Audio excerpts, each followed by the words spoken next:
Welcome to Avoidant Decoded, where we uncover the hidden emotions behind avoidant behavior and reveal what their silence, distance, and actions may truly mean. If you want to understand avoidant attachment on a deeper level, you're in the right place. And don't forget to join our Avoidant Decoded membership for even more exclusive insights and content. Have you ever watched someone be completely engaged with you one day, only to become distant and unreachable the next? One moment they seem warm, attentive, and emotionally connected. Then suddenly, they become quiet, withdrawn, or difficult to understand. It can leave you asking yourself what happened, but sometimes that distance isn't proof that they stopped caring. It can be a sign that something deeper is happening inside them. One of the biggest misunderstandings about avoidant people is the belief that they don't want love or meaningful connection. Many assume they prefer being alone and simply don't need emotional closeness. But the reality is far more complicated. Avoidant individuals can deeply desire love, trust, companionship, and a relationship where they feel understood. They may want someone they can build a future with. What makes connection difficult isn't necessarily a lack of desire for intimacy. It's the fear that intimacy can awaken. For someone with avoidant tendencies, getting emotionally close can make them feel exposed. That vulnerability may activate fears that were formed long before their current relationship. Some may have grown up learning that their emotions weren't always welcomed, their needs weren't consistently met, or depending on others could lead to disappointment. So they learned to depend heavily on themselves. Independence became more than a positive quality, it became a shield. The problem is that the same emotional walls that once protected them from pain can eventually prevent them from receiving the closeness they genuinely want. At the beginning of a relationship, an avoidant person may feel excited, hopeful, and deeply interested. They enjoy the chemistry and growing bond. But once the relationship becomes more meaningful, the emotional stakes become higher. Suddenly, there is something important they could lose. That's when their behavior can change. They may ask for more space, communicate less, become less affectionate, or seem emotionally detached. A partner may immediately assume their feelings have disappeared, yet sometimes the opposite is true. As their attachment grows, so does their sense of vulnerability. And when vulnerability becomes uncomfortable, their protective instincts may become stronger. It's an internal conflict. One side wants closeness, while another side is saying, don't get too attached, don't depend on anyone, protect yourself. They may want to move closer, while simultaneously feeling the need to step back. That push and pull can be exhausting, not only for their partner, but for the avoidant person themselves. This is why it's important to understand the difference between emotional safety and emotional pressure. Avoidant individuals often don't fear connection itself as much as they fear what they believe connection might demand from them. They want to feel loved without feeling controlled. They want their boundaries respected without being punished for needing space. They want to open up because they choose to, not because they feel forced into it. Questions such as, "Why aren't you texting me? What's wrong with you?" Or, "Tell me exactly how you feel right now," may come from genuine concern, but they can feel like pressure to someone already overwhelmed by their emotions. Instead of experiencing those questions as an invitation to connect, they may experience them as demands. And when someone feels emotionally cornered, creating distance can feel like the easiest way to regain control. This doesn't automatically mean they don't care. Sometimes withdrawal is their attempt to regulate themselves when emotions become too intense. Pressure rarely creates genuine intimacy. Safety does. When someone knows their boundaries will be respected, they have more room to become vulnerable naturally. Simple reassurance can make a difference. Take the time you need. I respect your space, and I'm here when you're ready to talk. That kind of communication doesn't demand immediate emotional performance. It communicates stability.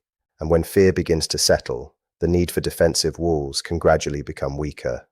An avoidant person may become more open, affectionate, communicative, and emotionally expressive when they consistently experience a relationship as safe. They aren't opening because someone forced them to.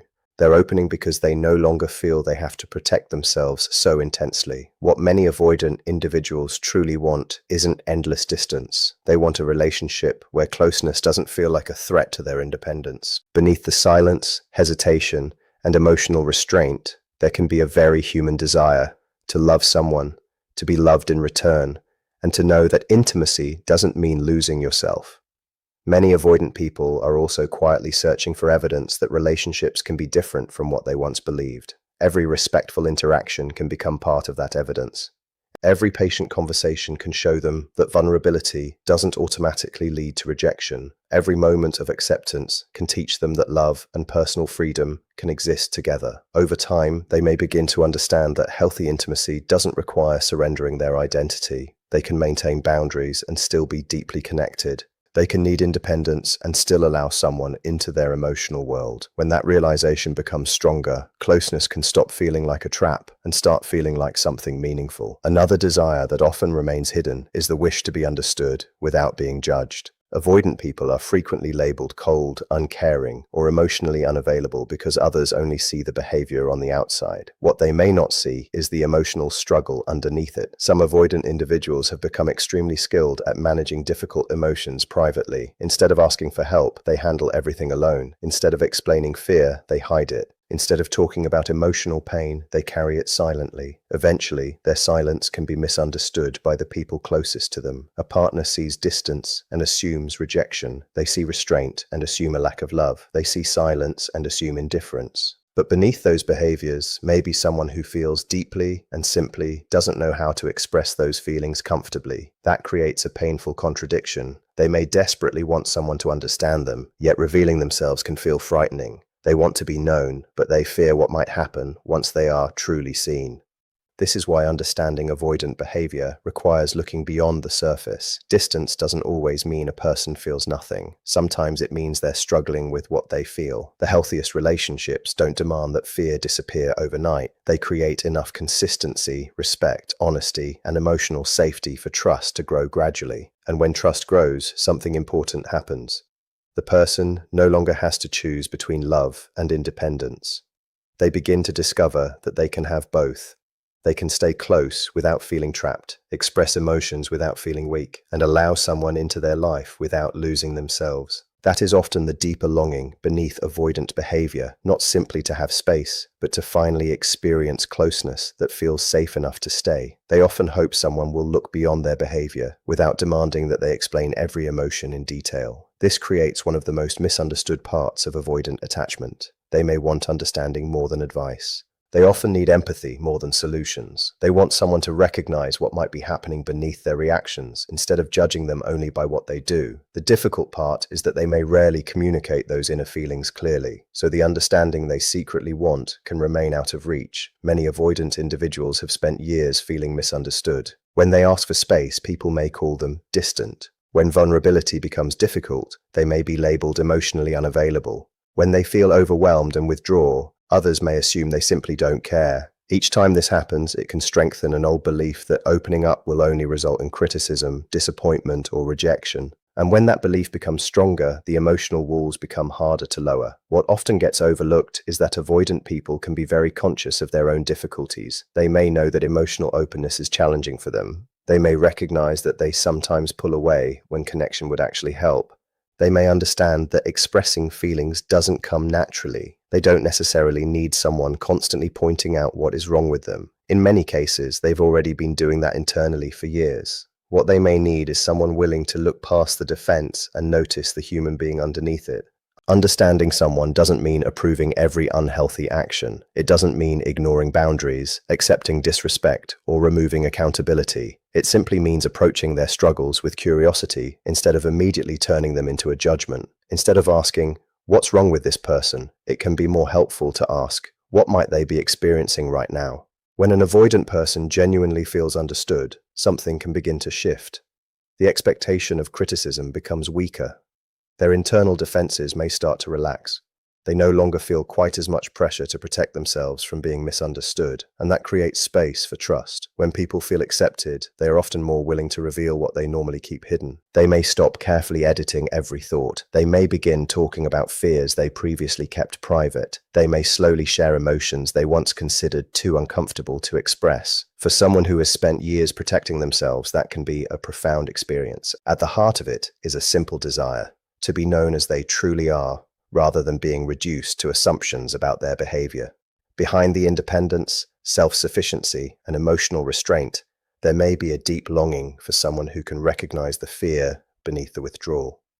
Someone who understands that certain reactions may be connected to old emotional wounds and a long-standing need to feel safe. When that understanding is offered without shame, the person may gradually stop feeling as though they have to defend themselves every moment. They can begin to experience something they may have wanted for a very long time, being accepted without constantly proving that they deserve it. There is another hidden fear that can make avoidant individuals especially guarded. They may want to be loved while secretly wondering whether they would still be loved if someone saw everything they try to hide. From the outside, they can appear confident, capable, independent, and completely self-sufficient. But beneath that image may be insecurities they rarely reveal. They may worry that if someone discovered their fears, weaknesses, mistakes, or emotional struggles, that person might eventually reject them. This is one reason vulnerability can feel so risky. Some people learned early that mistakes brought consequences, emotional weakness was uncomfortable for others, or acceptance depended on meeting certain expectations. Over time, they may have developed the belief that love has to be earned rather than simply received, so they carefully control what others get to see. They reveal enough to maintain a connection while protecting the most sensitive parts of themselves. But this creates another painful question. Do they love me for who I really am, or only for the version of myself that I allow them to see? That question can keep someone emotionally guarded, even when they deeply value the relationship. Their protective behavior isn't automatically evidence that they don't care. Sometimes it is evidence that they are afraid of being fully exposed. And ironically, what they fear most may also be what they need most: the experience of being accepted without having to perform, impress, or appear emotionally perfect. They need to discover that love doesn't require perfection. They don't have to control every emotion, hide every weakness, or always appear strong to remain worthy of connection. Acceptance can gradually change the way someone experiences intimacy. When a person feels genuinely accepted, the need to maintain a carefully constructed image can begin to fade. They don't have to hide every insecurity or pretend that nothing affects them. They can start becoming more authentic. But this process takes time. Deep fears don't disappear because someone says the right words once. Trust develops through repeated experiences. Each safe interaction becomes another piece of evidence that vulnerability doesn't always lead to rejection. Each respectful conversation can make openness feel a little less dangerous. Think of someone carrying a heavy bag filled with old fears, painful memories, mistakes, and insecurities. They've carried it for so long that the weight has become normal. Then someone comes along and doesn't criticize what's inside. They don't demand that the bag be opened immediately. They simply say, in their actions, "You don't have to carry everything alone." For someone accustomed to expecting judgment, that kind of presence can be incredibly powerful. Many avoidant individuals have learned to prepare themselves for rejection even while secretly hoping someone will understand them. Genuine acceptance challenges that expectation. It introduces a different possibility. Perhaps love doesn't have to be earned through perfection. Perhaps making mistakes doesn't make someone unworthy. Perhaps showing weakness doesn't automatically cause people to leave. Healthy relationships aren't built between perfect people. They are built between people who recognize each other's imperfections and still choose honesty, respect, and connection. Everyone has fears. Everyone makes mistakes. Everyone has parts of themselves they struggle to understand. When an avoidant person experiences acceptance without losing accountability, their protective patterns can gradually become less powerful. They may become more willing to communicate their needs, express their fears, and share emotions they once kept hidden. They haven't necessarily become a completely different person. They may simply have finally found an environment where they feel safe enough to stop pretending they have everything under control. And beneath all of this is a need shared by almost everyone: the desire to know that we can be fully seen and still be loved. Avoidant individuals are no exception. Beneath their independence and emotional distance may be someone quietly hoping that another person will see the imperfect parts, understand the struggles, and still choose to stay. Not because they never struggle, not because they always get everything right, but simply because they are human. And when they finally experience that love doesn't require them to be flawless, it can completely change the way they understand intimacy, trust, and themselves. They can appear to want two completely different things at once. They may deeply desire love, commitment, closeness, and emotional connection, while also fiercely protecting their independence, freedom, and personal space. From the outside, this can look confusing. They may move towards someone emotionally and then suddenly step back, focusing on themselves again.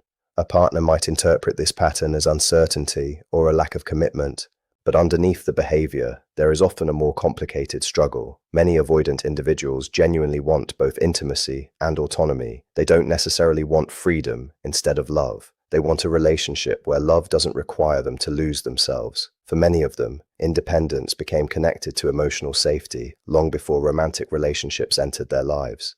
They learned to solve problems on their own, manage difficult emotions privately, and depend primarily on themselves when life became challenging. Eventually, self-reliance stopped being just something they did. It became part of their identity. Because of that history, anything that feels like a threat to their independence can create discomfort. Yet they still have the same fundamental emotional needs as everyone else. They want companionship, trust, support, affection, and someone who genuinely understands them. The struggle begins when their desire for closeness collides with the fear that intimacy could make them lose their identity. They may worry that a serious relationship will interfere with their routines, ambitions, friendships, personal goals, or freedom. Some may fear that commitment will eventually turn into control. Others may worry that depending emotionally on someone will give that person the power to hurt them, so they try to maintain a difficult balance. Imagine someone reaching toward another person while still keeping a firm connection to themselves. They want intimacy, but they also need to know they can remain their own person. When that balance starts feeling threatened, they may instinctively create distance. That withdrawal isn't always about wanting less love. Sometimes it's about trying to feel like themselves again. This is why personal space can be so important to an avoidant individual, even when they genuinely care about someone. Unfortunately, partners may interpret that space as rejection, but the person pulling back may actually be trying to restore the independence that helps them feel emotionally stable. The real problem appears when they begin believing that they must choose between freedom and commitment. They may unconsciously think, if I completely commit, I'll lose myself. But if I protect my independence, I'll lose the relationship. That internal conflict can create tremendous pressure because both needs matter.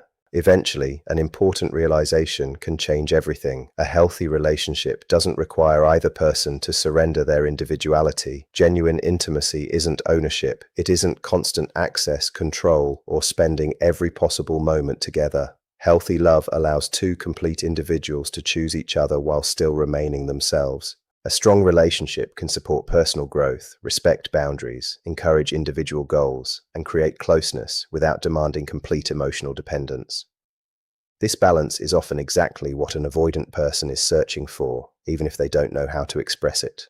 They don't necessarily want freedom instead of love. They want a form of love that gives them enough freedom to remain authentic. Love becomes stronger when it is chosen rather than demanded. The healthiest relationships aren't built around pressure, obligation, or control. They grow through trust, mutual respect, and the freedom for both people to have an identity outside the relationship. When an avoidant person begins to understand that commitment doesn't automatically mean losing independence, something starts to shift. The fear may not disappear immediately, but it can become quieter. Their defenses can soften, and they may become more willing to accept the closeness they both want and fear. Real love doesn't restrict someone's entire life. It creates enough security for two people to grow together while still exploring their individual worlds. For many avoidant individuals, this realization becomes a turning point. Connection and freedom no longer have to be enemies. They can exist together.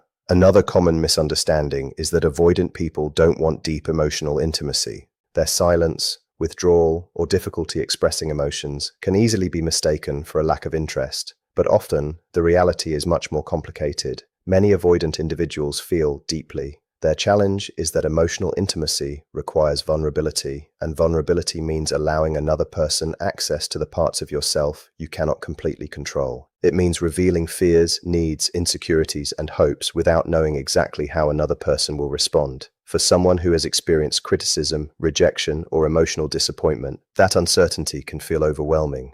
Over time, they may have become extremely skilled at handling life independently. They can solve problems, manage responsibilities, and keep difficult emotions under control. This can make them appear calm and strong, but romantic relationships require something different. Emotional closeness requires openness without guarantees. At their deepest level, many avoidant individuals still want to feel understood, accepted, emotionally secure, and connected. Yet the very vulnerability needed to experience those things can activate the defenses they've spent years developing.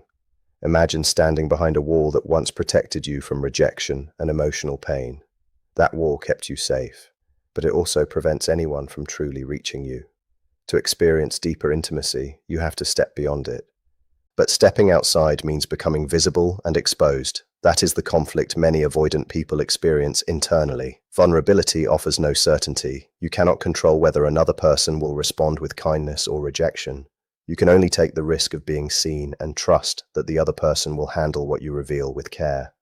That uncertainty is what makes vulnerability frightening, but it is also what makes it meaningful. For an avoidant person, vulnerability may eventually become one of the deepest forms of connection they experience, not because vulnerability suddenly becomes comfortable, but because they discover that opening up with a safe person doesn't necessarily lead to pain. The change usually happens slowly. They might share one personal thought, admit one fear, express an emotion, or reveal something they normally keep private. These moments may appear small to someone else, but internally they can represent a major act of trust. Every time they are met with patience rather than judgment, their expectations begin to change. They start learning that openness doesn't always end badly. They discover that being seen doesn't automatically mean being rejected. Eventually, vulnerability can begin to feel less like danger and more like a pathway to genuine connection. Without vulnerability, a relationship may feel controlled and emotionally safe, but it can also remain distant. With vulnerability comes uncertainty, but it also creates the possibility of deeper trust and intimacy. That is the central tension many avoidant individuals face, the desire to protect themselves while simultaneously longing to be close. The goal isn't necessarily to eliminate fear, it's to learn that fear doesn't have to control every relationship. Avoidant individuals aren't simply running away from love. Often, they're trying to escape emotional pain, overwhelm, pressure, or the frightening experience of being completely exposed. Yet beneath those protective behaviors is the same human need we all carry, to be seen, understood, accepted, and loved. When distance is recognized as a possible form of self-protection rather than automatically interpreted as rejection, judgment can give way to understanding. And when understanding creates emotional safety, the walls that once protected them may finally become walls they no longer need to hide behind. Maybe the distance was never about a lack of love, it was about a fear of losing themselves while trying to let someone in. Avoidant hearts don't need to be chased or forced. They need safety, patience, and the freedom to be vulnerable at their own pace. Because when love feels safe instead of threatening, the walls begin to fall, and the person behind them finally feels free enough to stay.